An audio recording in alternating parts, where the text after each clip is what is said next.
पीले दांत वाली बहू। रंजना कभी ब्रश नहीं करती थी। उसे कितनी बार उसके माँ बाप ने डांटा, लेकिन उसका कोई असर उस पर होता ही नहीं था, जिस कारण से उसके दांत पीले पीले हो जाते हैं। शादी के बाद। अरे बहू, वैसे तो तुझ में कोई कमी नहीं है, पर तेरे दांत इतने पीले कैसे हैं बेटा? कैसे है मतलब? कोई सर्जरी थोड़ी ना कराई है। वो तो क्या नाम, मैं ब्रश नहीं करती थी तो पीले हो गए। अब क्या करूं? आप कहे तो लाल करवा लूं या फिर काले? यार ये क्या है, क्यों माँ से लड़ रही हो? लड़ रही हूँ? अरे मैं लड़ रही हूँ या ये बोल रही है कि दांत पीले हैं, पीले। अरे तपस्या थोड़ी ना की है इन्हें पीले करने के लिए। बकायदा ब्रश नहीं किया है 20 साल तक, तब जाकर। छी, कैसी बात कर रही हो? ये उस वक्त तो पीले नहीं थे जब हम लोग तुम्हें देखने आए थे। अरे तब साफ करवा लिया होगा डेंटिस्ट के पास जाकर। अब देखो कैसे पीले पीले लग रहे हैं। रंजना सास की तरफ गुस्से से देखती है। फिर शुरू हो गई पीले पीले पीले। अरे पीले तो तभी थे जब मेरे हाथ का रसगुल्ला उड़ा उड़ा कर खा रही थी और बोल रही थी, लड़की नहीं गुणों का खजाना दे रहे भाई साहब आप। अब वो लोग करते भी तो क्या करते, पीले दांत वाली बहू पल्ले पड़ी थी तो झेलना तो था ही। एक दिन कीर्तन में रंजना गाना गा रही थी। अरे कमला बहन, माँ का द्वार है, यहाँ तो सब शुद्ध होकर आते हैं, फिर अपनी बहू को ब्रश भी नहीं करवाती तुम। दूर से पीले पीले दांत भक्ति में बाधा उत्पन्न कर रहा है। और कोई 2 साल की बच्ची थोड़ी ना लेकर आई हूँ मैं बहू बनाकर। अच्छी खासी लड़की है, अरे कैसे करवाऊं ब्रश? ये तो उसे खुद करना चाहिए ना। अब माँ बाप तो इसके जैसे तैसे निपटा दिए, ये नहीं सोचा कि सास कैसे संभालेगी। सास बहू को लेकर घर आ जाती है, लेकिन सोच लेती है कि आप इसे लेकर कहीं नहीं जाएगी।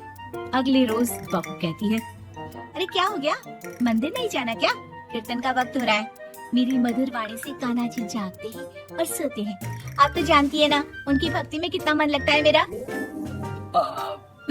वो क्या है ना, तबीयत ठीक नहीं लग रही है मेरी, आराम करूंगी मैं। तबीयत ठीक नहीं लग रही? अभी तो मिथुन के गाने पर नाच रही थी आप, और अब बोल रही है कि तबीयत ठीक नहीं लग रही। अरे भक्ति में मन लगा लो सासू माँ, ऊपर जाना है, क्या मुंह दिखाओगी आप? हाँ, सास को बहू की बात पर गुस्सा आ जाता है। मैं क्या मुंह दिखाऊंगी, इसकी चिंता तो ना कर, समझी? अपने मुंह की चिंता कर, जो ये पीले पीले दांत लेकर हर जगह पहुंच जाती है। पता है लोग कितना मजाक बनाते हैं। ना जी ना, मैं नहीं जाना कहीं तेरे साथ। तो ये बात है, कोई ना, मत जाओ, मैं अपने कमरे में ही बैठकर भक्ति कर लूंगी। ऊपर वाला दांत थोड़ी ना देखता है, मन देखता है, भावना देखता है। और अरे बस बस, तू सब कुछ दिखा, बस ये सफेद चमकदार दांत ना दिखाना किसी को, है? जा यहाँ से। बहू को सास की बात का कोई फर्क नहीं पड़ता, वो तो जैसी थी वैसी ही रह जाती है।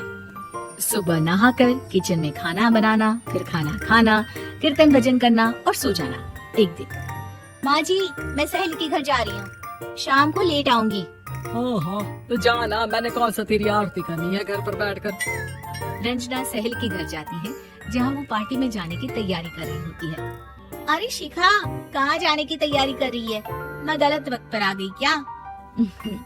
अरे नहीं यार, उल्टा सही वक्त पर आई है।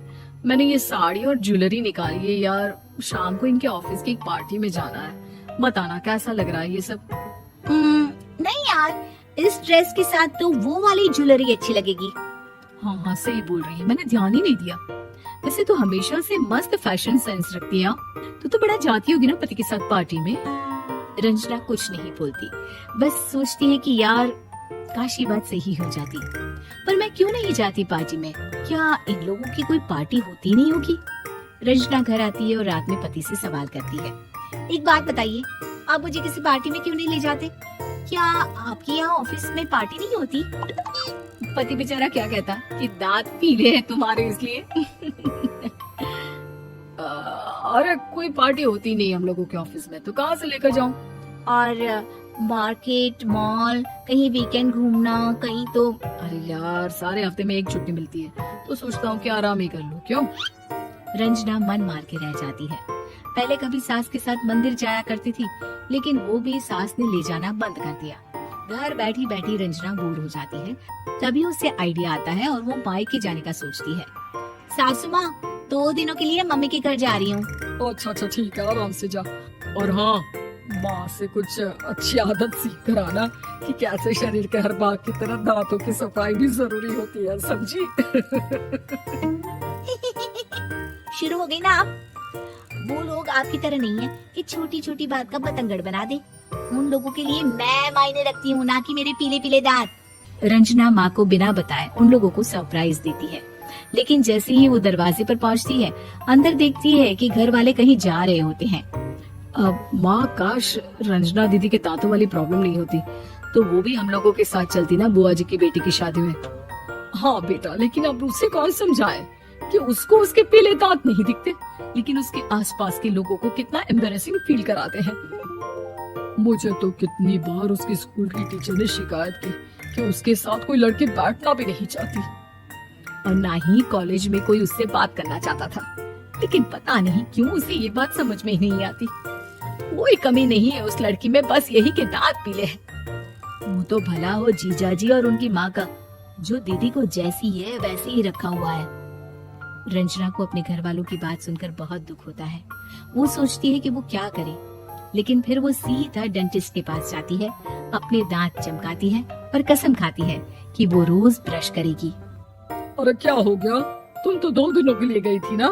पर कोई ना, अच्छा है, चलो आ गई तो। रंजना सास के सामने आकर खड़ी हो जाती है और पूरी स्माइल करती है, उसके चमकदार दांतों को दिखाती हुई। चले मंदिर। माँ, मुझे माफ कर दीजिए, मैंने आप लोगों को बहुत एम्बैरेसिंग फील करवाया। मैं आज से रोज ब्रश करूंगी।